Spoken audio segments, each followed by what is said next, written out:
The adventure game genre is one that has always struggled to find innovation for itself.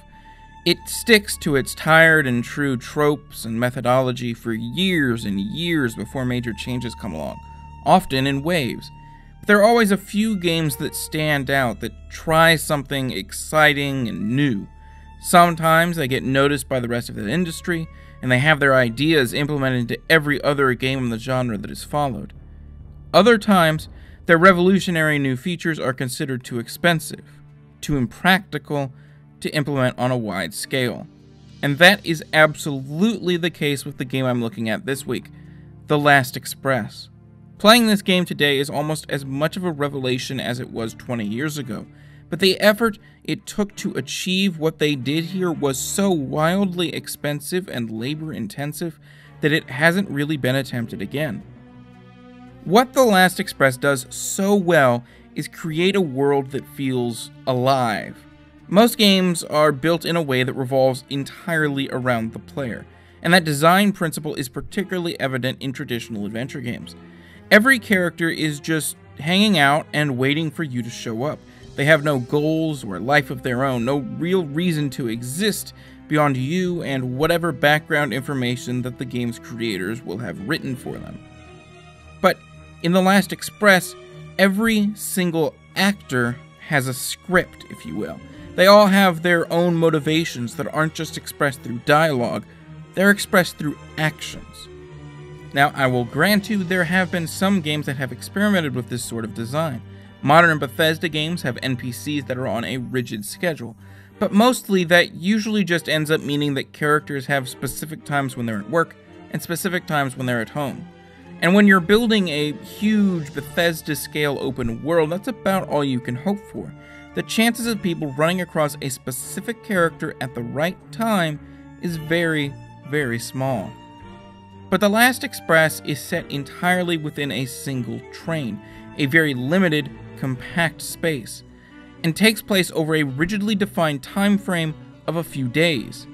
For the most part, the script of this game, the things that are to happen in it, will largely proceed without you.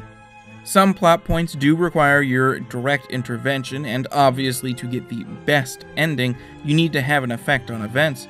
But you could also just choose to hang out in the dining car and listen to other passengers' conversations until you reach one of the game's endings. And there's a real temptation to do just that, because this game's world not only feels lived in by its resident non-player characters, but it really feels like a place you can inhabit, an environment not just defined by its gameplay possibilities. Still, if you play a lot of games, there's also that temptation to do what you might want to do in any non-linear game when you feel like you've screwed something up, to start a new game or rewind time. And The Last Express does give you an option to turn back the clock in case you feel like you've missed something. But there is a particular joy in learning to let things go, to just allow events to play out. There are tons of fail states, sure, and more of them as you continue along the timeline of the game, but letting the world progress around you and just eavesdropping on people and exploring the train is a part of the process of discovering what you need to do.